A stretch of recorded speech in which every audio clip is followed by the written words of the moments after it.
बिस्मिल्लाहिर्रहमानिर्रहीम। आज के सेशन की बात करें तो इंडेक्स की जो ओपनिंग थी वो पॉजिटिव ओपनिंग थी 1,20,234 पे, तकरीबन 303 पॉइंट पॉजिटिव के साथ। उसके बाद इंडेक्स का आज का हाई अगर देखें तो वो 1,20,700 पे था, यानी कि हाई लेवल जो ऑल टाइम इंडेक्स का हाई था उससे थोड़ा सा पीछे था। हाई पे इंडेक्स ने गेन किए थे 768 पॉइंट। उसके बाद इंडेक्स का लो लेवल देखें तो वो रहा 1,19,062 पे, जिधर इंडेक्स ने 870 पॉइंट लूज किए थे।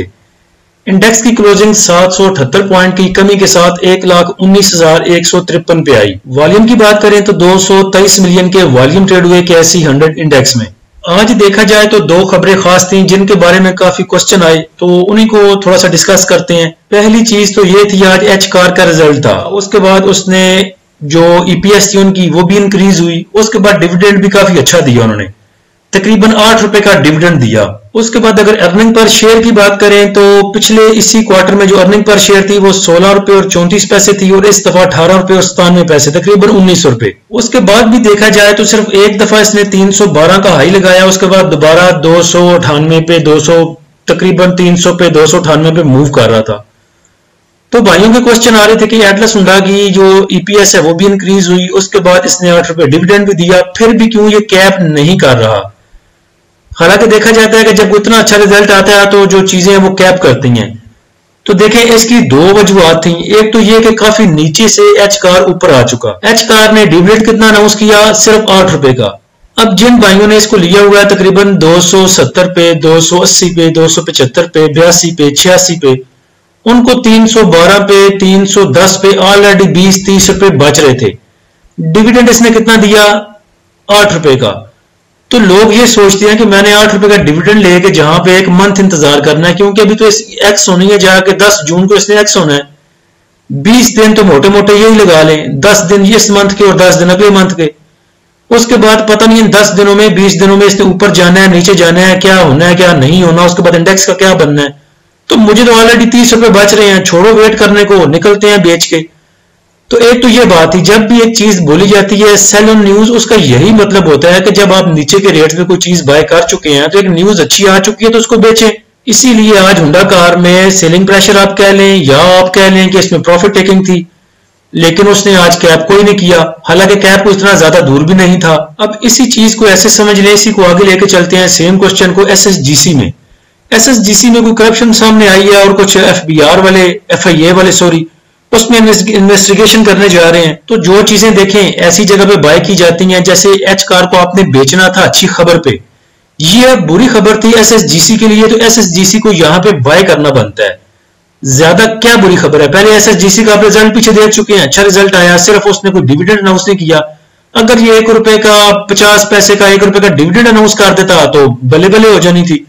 तो अब SSGC में यह है कि इसका रिजल्ट अच्छा आ चुका है। बैड न्यूज है, लेकिन वो भी ऐसा जितनी ज्यादा बैड न्यूज नहीं है कि इसकी अर्निंग पर शेयर कम हो गई, इसके जो एसेट हैं उनमें कुछ फर्क आया या कुछ ऐसी न्यूज। अब बुरी न्यूज क्या है कि इसमें करप्शन हुई है। इस पे अगर ये नीचे जाता है, डिप लेता है, करेक्शन लेता है, यहां पे आप इसको बाय कर सकते हैं, इसमें अकुमुलेशन कर सकते हैं। उसके बाद क्या होगा, कल परसों को जितने खांचे हैं कराची में और बाकी जगहों पे, थोड़ी सी किसी ने नीचे से लगानी है, अंडर द टेबल बात होनी है को जी ठीक है जी हमने इन्वेस्टिगेशन की, कोई भी करप्शन साबित नहीं हुई। अब ये न्यूज के करप्शन निकल आई और इस न्यूज से लेके इस न्यूज तक कि कोई भी करप्शन साबित नहीं हुई तक जो SSGC में बूम आना है वो आपने मिस कर देना है। तो जब भी कोई बैड न्यूज आती है उसमें देखें इसका कुछ उसके रिजल्ट पे, उसके फंडामेंटल पे, उसके टेक्निकल पे कोई भी ऐसा जितना इंपैक्ट नहीं आना। उसके फंडामेंटल वही है, उसके एसेट वही है, सब कुछ वही है। ये एक कह लें आप आउट द बॉक्स एक चीज आ गई है, उसको उन्होंने एड्रेस कर लेना है। तो इस पे जो भी ऐसी बैड न्यूज पे चीजें आती हैं, अफवाहों पे चीजों को बाय करा करें, जैसे डिप पे, उसके बाद करेक्शन पे, बुरी खबरों पे चीजों को अकुमुलेट किया करें। फिर यही खबर जब अच्छी होकर सामने आनी है तो इसने जाके खड़ा हो जाना है 38 पे, 40 पे, वहां पे जाके आप बेचिएगा। तो सेम यही सिचुएशन एच कार में भी थी, जिन्होंने नीचे बाय किया हुआ था अच्छी खबर पे वो बेच के निकल गए। अब आप लोगों की तरह तो वो है नहीं कि अच्छी खबर आएगी, एच कार को कैप लगेगा और आप लेने पे आ जाओगे। जो सियाने इन्वेस्टर होते हैं वो नीचे चीजों को पकड़ते हैं, ऊपर आगे सेल करते हैं। उसके बाद फर्टिलाइजर के लिए यह खबर थी कि IMF का खाद पर 10% और जरी जहर पर 5% टैक्स के लिए दबाव। अब ये जरी जहद जो है, ये जैसे हम सुबह अपने प्रीमियम ग्रुप में ट्रांसलेशन करके लगाते हैं अपने मार्केट ब्रीफिंग की, ये भी बिल्कुल वैसा ही है। अब यहाँ पे वर्ड इनको यूज करना चाहिए था जरई अद्वियात, लेकिन अल्लाह अल्लाह खैर सल्लाह। तो मसला अब ये है, देखें अगर टैक्स पे, खादों पे टैक्सेस बढ़ाए जाते हैं तो आपको क्या लगता है, एंग्रो वालों ने पल्लों से देने हैं, एफएफसी वालों ने, फौजी फर्टिलाइजर वालों ने अपने पल्ले से डाल के देना है ये सारा टैक्स। ये अल्टरनेट आना किस पे, आवाम पे, किसानों पे पड़ना है, और उसके बाद किसानों ने भी अपनी जेब से थोड़ी देना है। अगर वो अपनी फसलों पे खाद का छिड़काव करेंगे, महंगी खाद लेके करेंगे, उसका इम्पैक्ट आके आवाम पे ही आना है।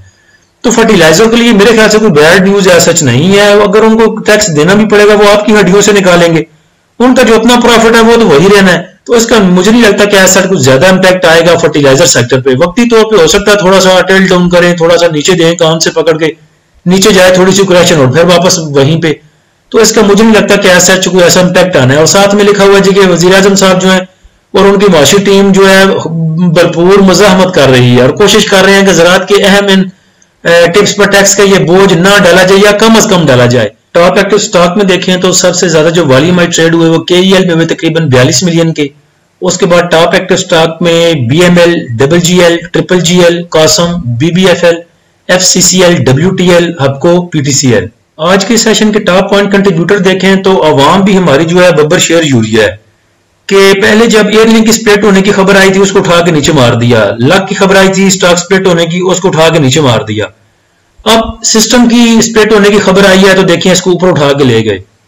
तो टॉप पॉइंट कंट्रीब्यूटर में स्टॉक्स में जिसने सबसे ज्यादा आज पॉइंट ऐड किए वो सिस्टम है, 181 पॉइंट उसने ऐड किए। और नेगेटिव पॉइंट का कंट्रीब्यूटर अगर देखें तो एंग्रो ने सबसे ज्यादा पॉइंट लूज किए और ये बिल्कुल लास्ट टाइम था, सुबह का टाइम एंग्रो फिर कुछ सस्टेन कर रहा था। एंग्रो ने 176 पॉइंट लूज किए, लक ने 152 पॉइंट, पीपीएल ने 110 पॉइंट, पीएसओ ने 50 पॉइंट, हबको ने 45 पॉइंट और बाकी सब ने थोड़े थोड़े से पॉइंट लूज किए। Top one contributor sector wise अगर देखें तो टेक्नोलॉजी सेक्टर में सबसे ज्यादा मूव आई देखी गई और 180 पॉइंट उसने ऐड किए। उसके बाद बाकी पॉजिटिव साइड पे जो रियल एस्टेट है 34 पॉइंट के साथ और फार्मास्यूटिकल 25 पॉइंट के साथ। Top one contributor negative side पे अगर देखें तो सीमेंट सेक्टर ने 231 पॉइंट लूज किए।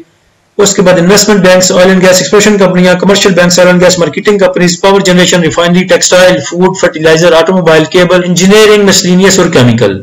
आज के सेशन का फीपीली भी देखें तो आपको पता चल जाएगा कि क्यों आपको पिछले 3-4 दिन से कह रहा हूं कि अभी बाइंग ना करें।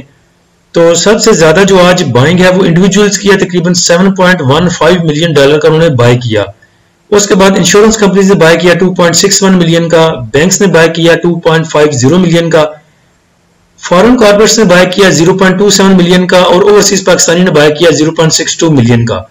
सेलिंग की है आज जी म्यूचुअल फंड ने 8.95 मिलियन का म्यूचुअल फंड ने बेचा, ब्रोकर ने बेचा 0.39 मिलियन का, कंपनीज की आज सेलिंग है 1.73 मिलियन की और अदर ऑर्गेनाइजेशन की सेलिंग है $2.07 मिलियन की। इंडिविजुअल्स की अगर बात की जाए तो सबसे ज्यादा जो इंडिविजुअल्स ने आज माल उठाया है वो एक तो oil and gas exploration companies में और पिछले 3-4 सेशन से इसमें इंडिविजुअल्स लगातार बाय किए जा रहा है। उसके बाद मार्केटिंग कंपनीज में इसने 1.49 मिलियन का उठाया।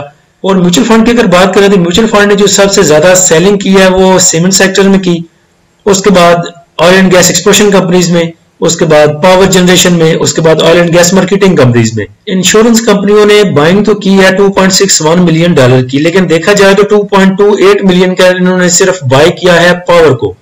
अब पावर जनरेशन में हबको भी हो सकता है, लालपीर भी हो सकता है, तो उसके अलावा बाकी इनकी तमाम ही ऑलमोस्ट सेलिंग है। सिर्फ बाय किया इन्होंने फर्टिलाइजर को थोड़ा सा और उसके बाद सीमेंट सेक्टर को।